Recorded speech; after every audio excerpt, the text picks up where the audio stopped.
Bonjour à tous et bienvenue sur notre chaîne, où l'innovation rencontre l'espoir. Aujourd'hui, nous plongeons au cœur d'une révolution médicale qui pourrait transformer des millions de vies, en commençant par un petit pays de la Corne de l'Afrique, Djibouti. Posez-vous ces trois questions: comment une intelligence artificielle peut-elle sauver des vies dans des régions où les médecins sont rares? Peut-on vraiment détecter une maladie mortelle en quelques secondes? Et si un jeune chercheur africain détenait la clé pour réinventer l'accès aux soins?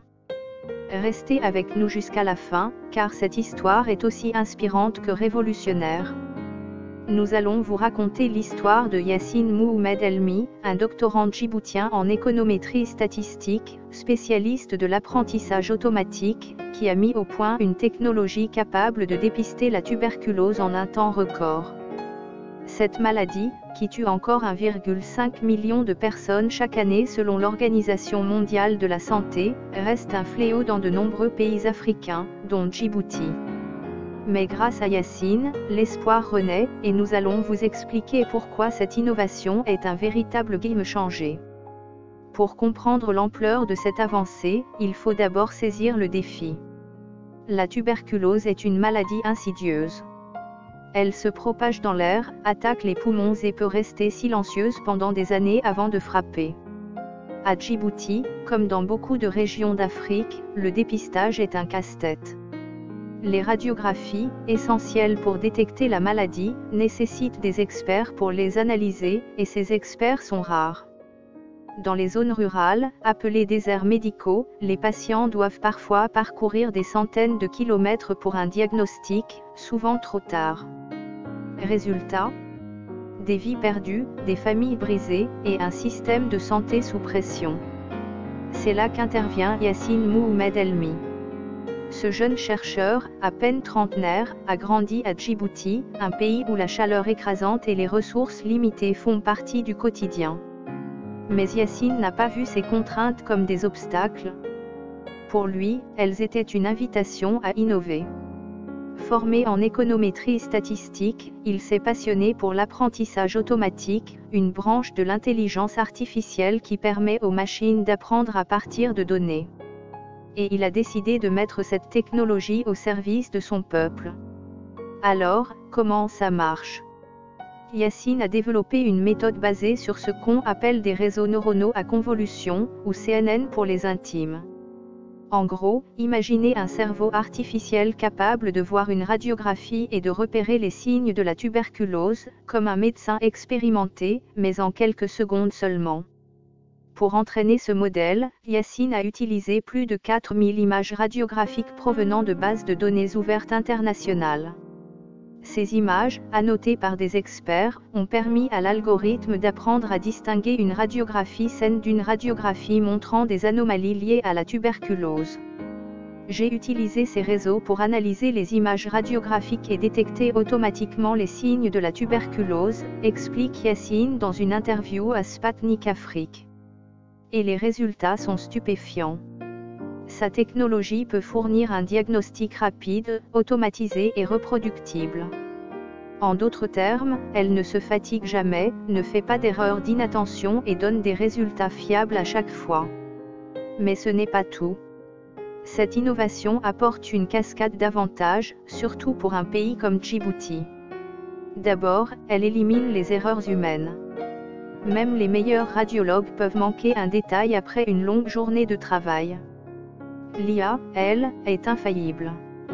Ensuite, elle est accessible même dans les déserts médicaux.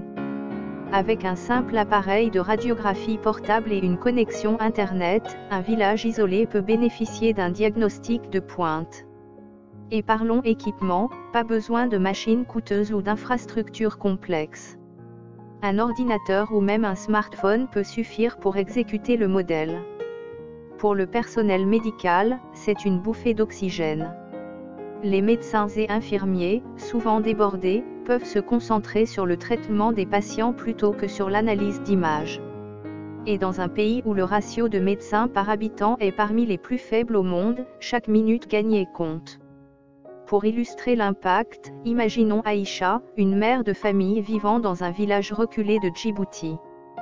Depuis des mois, elle tousse, se sent faible, mais le centre de santé le plus proche est à 3 jours de marche. Grâce à la technologie de Yacine, une clinique mobile équipée d'un appareil de radiographie portable arrive dans son village. En quelques minutes, l'IA analyse son image et détecte la tuberculose. Aïcha reçoit un traitement immédiat, et sa vie est sauvée. Ce scénario, qui semble futuriste, est en train de devenir réalité grâce à Yacine. Mais Yacine ne s'arrête pas là. Il voit grand, très grand.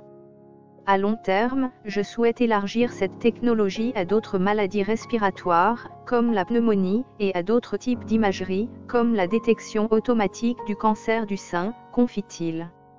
Imaginez un monde où une seule IA pourrait dépister plusieurs maladies graves en un clin d'œil, rendant les soins accessibles à tous, partout.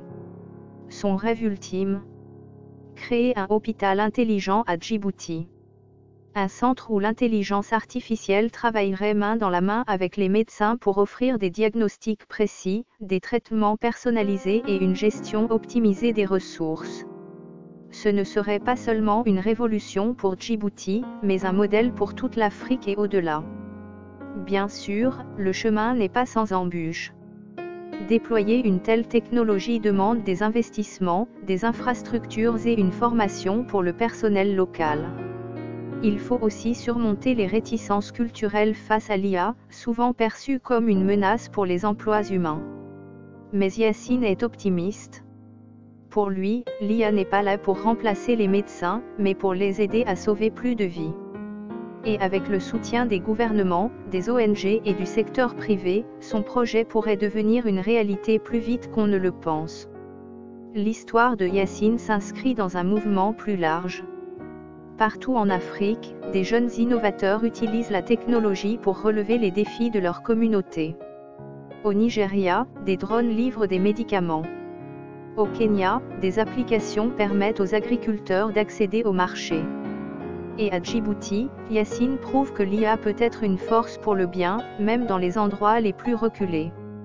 Mais cette innovation ne concerne pas seulement l'Afrique. La tuberculose reste un problème mondial. En 2023, l'OMS a signalé une recrudescence des cas dans plusieurs pays, y compris en Europe et en Asie.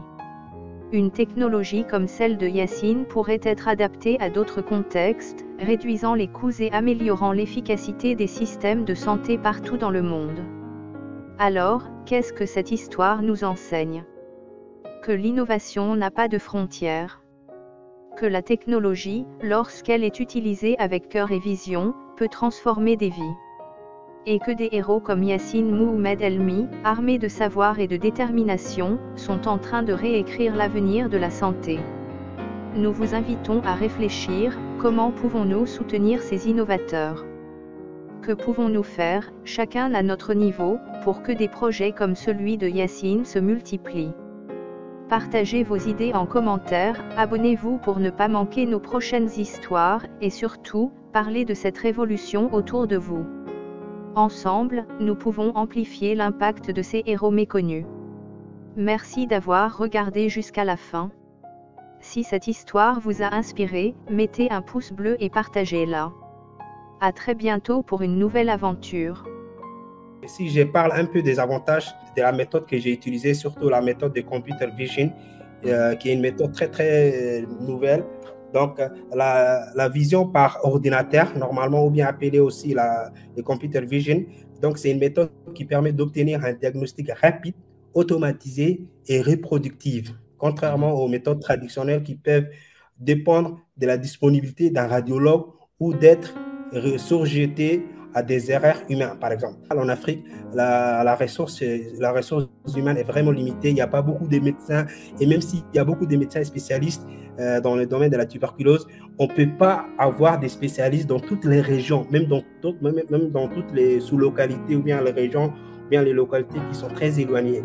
Donc, ces modèles, ils permettent de corriger ces biais ou bien ils permettent de compléter ces manquements. Et à long terme, moi, j'envisage de créer un hôpital intelligent à Djibouti. Ça, c'est mon objectif principal. C'est-à-dire un hôpital qui intègre la technologie d'intelligence artificielle pour améliorer les diagnostics, la gestion des patients les télémédecine et l'efficacité des services de santé. Donc, ces projets s'inscrivent dans une vision de modernisation durable du système de santé national grâce à l'innovation technologique.